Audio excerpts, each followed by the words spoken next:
नमस्कार, आप देख रहे हैं खबर मीडिया। दोस्तों, आज के इस वीडियो में मैं आप सभी के लिए लेकर आया हूं आज दिन भर की तमाम बड़ी और मुख्य खबर, जिसमें मैं आपको बताऊंगा कि सुशांत सिंह राजपूत केस में हो चुकी है सबसे बड़ी गिरफ्तारी। इसके साथ ही मैं आपको बताऊंगा कि आप सभी को गैस सिलेंडर अब सिर्फ 9 रुपए का मिलेगा। इसके साथ साथ मैं आपको बताऊंगा कि कोरोना वायरस की वैक्सीन को लेकर सबसे बड़ी खबर है। साथ ही साथ मैं आपको बताऊंगा कि कैसे प्रधानमंत्री मोदी सीधे किसानों के खाते में पैसे भेजने वाले हैं। तो ऐसी ही तमाम बड़ी खबरें हैं जिसके बारे में जानना हर किसी के लिए बहुत जरूरी है, इसलिए आप सभी हमारी इस वीडियो को अंत तक देखिएगा। साथ ही हमारी आपसे बस एक छोटी सी रिक्वेस्ट है कि आप इस वीडियो को लाइक करके और लोगों के साथ शेयर करना और हमारे चैनल को सब्सक्राइब करना। तो चलिए बात करते हैं सीधे पहली बड़ी खबर से। व्हाट्सएप ने कर दिया सबसे बड़ा ऐलान, प्राइवेसी पॉलिसी ना मानने वाले यूजर्स नहीं उठा पाएंगे कई फीचर्स का फायदा। दोस्तों, व्हाट्सएप ने अपने यूजर्स को बड़ी राहत देते हुए कहा है कि नई प्राइवेसी पॉलिसी स्वीकार करने की समय सीमा को खत्म कर दिया गया है। कंपनी की तरफ से बताया गया है कि अगर कोई प्राइवेसी पॉलिसी को स्वीकार नहीं करता है तो भी उसका अकाउंट सस्पेंड या फिर डिलीट नहीं किया जाएगा। लेकिन इसका मतलब ये नहीं है कि आप इस नियमों को एक्सेप्ट करने से बच जाएंगे। आप सभी के ऊपर कार्यवाही होगी और आप व्हाट्सएप के कई सारे नए और दमदार फीचर्स का उपयोग नहीं कर पाएंगे।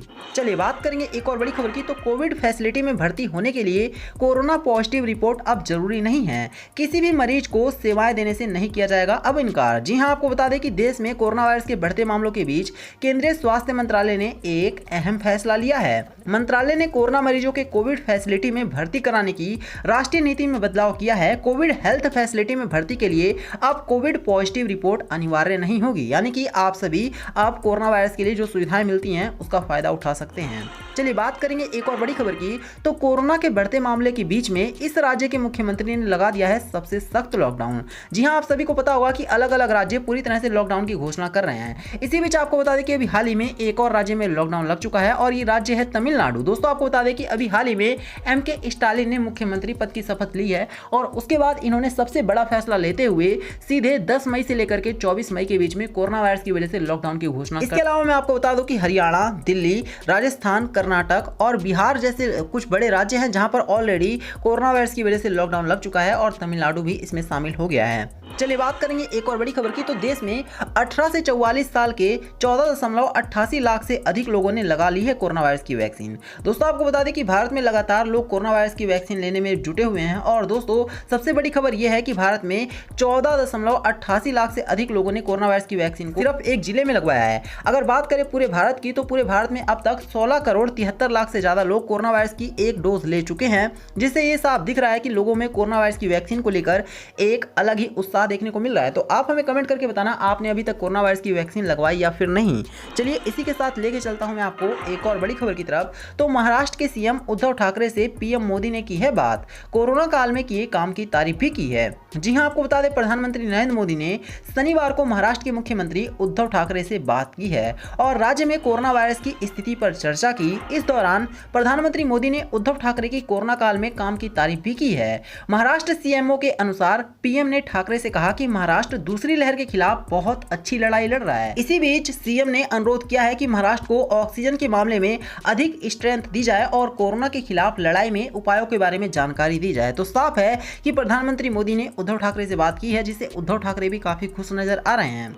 चलिए अब मैं आपको लेकर चलता हूं एक और बड़ी खबर की तरफ। तो कोरोना टीकाकरण के बारे में अफवाह फैलाने पर 3 व्यक्ति हो गए हैं गिरफ्तार। एसडीएम ने सुनाई है अनोखी सजा। दोस्तों, अगर आप भी कोरोना वायरस को लेकर के किसी भी तरह गलत अफवाह फैला रहे हैं तो यकीन मानिए कि आप सभी के ऊपर बड़ी कार्रवाई हो सकती है। और ये देखने को मिल रहा है कि अभी हाल ही में कुछ लोग फेसबुक और व्हाट्सएप के जरिए कुछ ऐसी खबरें फैला रहे थे जिससे कोरोना वायरस की वैक्सीन के ऊपर सवाल उठने लग गए थे। और इसके बाद दोस्तों जैसे ही सूचना मिली उसके बाद एसडीएम और पुलिस को मिली जानकारी के बाद 3 लोगों को तत्काल गिरफ्तार कर लिया गया। नियम अनुसार तीनों व्यक्तियों को जेल भेज देना चाहिए था, लेकिन एसडीएम तिरुभुवन कुमार ने एक अनोखा फैसला लिया है। उन्होंने तीनों व्यक्तियों को बुलाया और उनकी काउंसलिंग की है, उन्हें समझाया कि कोरोना वायरस से बचाव के लिए टीकाकरण ही एकमात्र रास्ता है।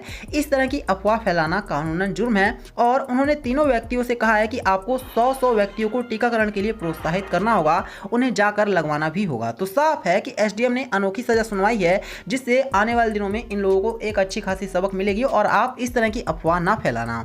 चलिए बात करेंगे एक और बड़ी खबर की। तो आपको बता दें केजरीवाल की अपील, 18 साल से कम वालों के लिए हो वैक्सीन का इंतजाम। जी हां, दिल्ली के मुख्यमंत्री अरविंद केजरीवाल ने आज कहा है कि अगर दिल्ली को समय पर वैक्सीन मिल जाए तो हम 3 महीने में ही पूरी दिल्ली का टीकाकरण कर सकते हैं। केजरीवाल ने कहा है कि कोरोना की अभी दूसरी लहर चल रही है, कहा जा रहा है कि तीसरी लहर भी आ सकती है। हमारा मकसद है कि 3 महीने में दिल्ली के लोगों को वैक्सीन की डोज दे दी जाए। हमें हर महीने 80 से 85 लाख वैक्सीन की डोज देनी चाहिए। अब तक केंद्र सरकार ने हमारी पूरी मदद की है और उम्मीद करते हैं कि आने वाले दिनों में केंद्र की मदद से हम कोरोना वायरस की पूरी तरह से दिल्ली को वैक्सीन लगा देंगे। तो साफ है कि कहीं ना कहीं केजरीवाल वैक्सीनेशन में काफ़ी आगे हैं।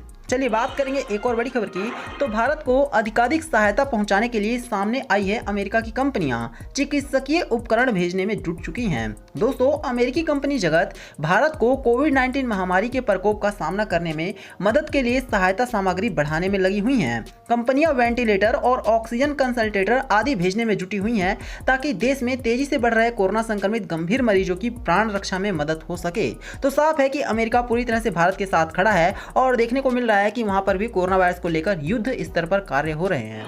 चलिए बात करेंगे अब हम एक और बड़ी खबर की। तो पाकिस्तान से सबसे बड़ी खबर है, इमरान खान के खिलाफ लामबंद हुए उनके राजनयिक और दूतावास। जानेंगे क्या है मामला। दोस्तों, पाकिस्तान के प्रधानमंत्री इमरान खान लगातार विदेश नीति में मात खाने के बाद बौखला गए हैं। यह बौखलाहट उनकी दुनिया भर के अपने दूतावासों के राजनयिकों से वर्चुअल मीटिंग में देखने को मिली है। बैठक में उन्होंने भारतीय दूतावासों उदाहरण देते हुए अपने राजनयिकों को जमकर लताड़ा, उनको नकारा और कुछ को भ्रष्ट भी बताया। तो साफ है कि पाकिस्तान में इमरान खान को लेकर के पूरी तरह से हड़कंप मचा हुआ है और इमरान खान का सत्ता संभालने का जो तरीका है वो किसी को भी पसंद नहीं आ रहा है। चलिए इसी के साथ मैं आपको लेके चलता हूँ एक और बड़ी खबर की तरफ। तो सबसे बड़ी और काम की खबर है दोस्तों, अब 809 रुपए वाला गैस सिलेंडर आप सिर्फ 9 रुपए में खरीद सकते हैं। कैसे खरीद सकते हैं वो जानने के लिए वीडियो को अंत तक देखें। जहां एक तरफ पेट्रोल और डीजल की कीमतें बढ़ रही हैं, ऐसे में एलपीजी ग्राहकों के लिए राहत भरी खबर है। दोस्तों, आपको बता दें कि अगर आप भी पेटीएम का उपयोग करते हैं तो पेटीएम आप सभी को कैशबैक का ऑफर दे रहा है, यानी कि आप सभी को सीधे 800 रुपए का कैशबैक मिलेगा तब जब आप गैस सिलेंडर की पहली बार बुकिंग सीधे पेटीएम के जरिए करते हैं। इसके माध्यम से दोस्तों सीधे आप सभी को 800 रुपए का कैशबैक मिलेगा और 809 रुपए वाला गैस सिलेंडर आप सभी को सिर्फ और सिर्फ 9 रुपए का पड़ेगा। इसलिए आप सभी लोग देर ना करें और अब पहली बार आप सभी अगर गैस सिलेंडर को पेटीएम से बुक करेंगे तो आपको ये फायदा मिलेगा। चलिए बात करते हैं सीधे एक और बड़ी खबर की।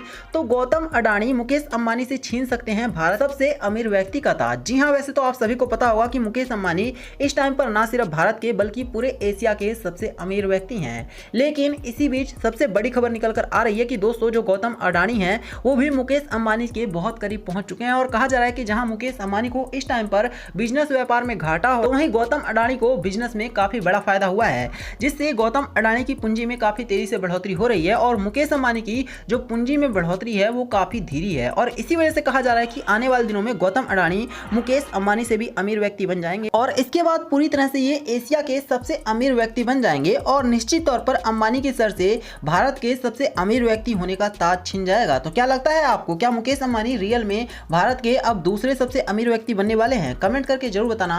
साथ ही हमारी इस वीडियो को लाइक करके और लोगों के साथ भी शेयर करना ताकि हर किसी तक ये खबरें पहुंचे और हमारे चैनल को सब्सक्राइब करना। धन्यवाद।